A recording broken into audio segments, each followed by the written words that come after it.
নমস্কার বন্ধুরা, অনেক দিন পর ফ্রন্ট ক্যামেরায় চলে আসলাম। অনেক দিন তোমাদের সঙ্গে সামনাসামনি দেখা সাক্ষাৎ হয়নি, তার কারণ আমার শরীর ভীষণ খারাপ ছিল, চোখ মুখ ফুলে গেছিলো, এখনও খারাপ আছে কিন্তু ফোলাটা কমেছে। যাই হোক, আজকে একটা বিশেষ দিনে সূচনা বলতে পারো আমার আর আমার ছেলের জীবনে।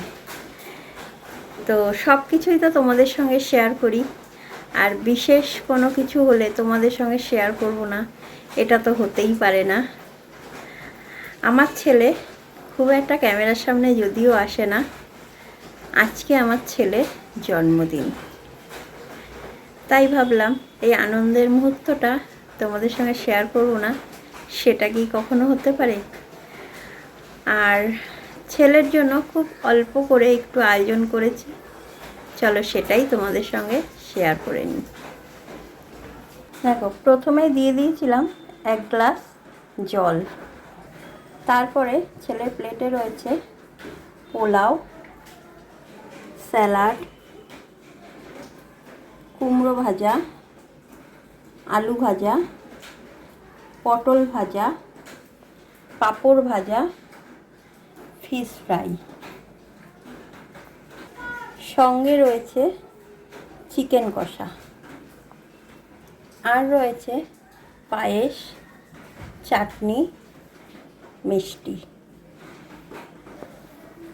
এই হচ্ছে আজকে আমার ছেলের খাবার। আর প্রচণ্ড অন্ধকার লাগছে, তার কারণ বাইরে মেঘলা, ঘরে দুটো লাইট জ্বলছে, তারপরেও দেখো কেমন অন্ধকার।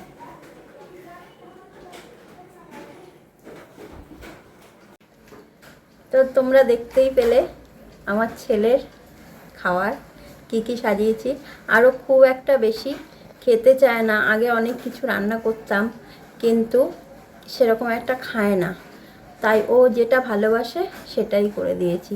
আর ভাজাভুজি এত ভালোবাসে না, তাও দিতে হয়, তাই এইভাবে প্লেটটা সাজিয়ে দিয়েছি।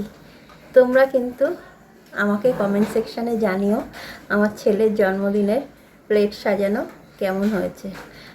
আর বল, কি বলবি? তোমরা আমাকে আশীর্বাদ করো যাতে লাইফে পরে আরও এগিয়ে যেতে পারি, ভালোভাবে কিছু করতে পারি জীবনে, আর কি এটাই বলার। দুরাত ঘুমায়নি তো, তাই ঘুমাচ্ছে। অনেক কষ্টে ডেকে ডেকে একটু বাঙালিদের যেটা নিয়ম ধান দুব্বা দিয়ে আশীর্বাদ করা, সেটুকু করেছি। আর এই ঘুমিয়ে ঘুমিয়ে করেছি, তো এই হচ্ছে, ঘুমাচ্ছে। যাই হোক, তোমরা আশীর্বাদ করো ও যাতে জীবনে উন্নতি করতে পারে।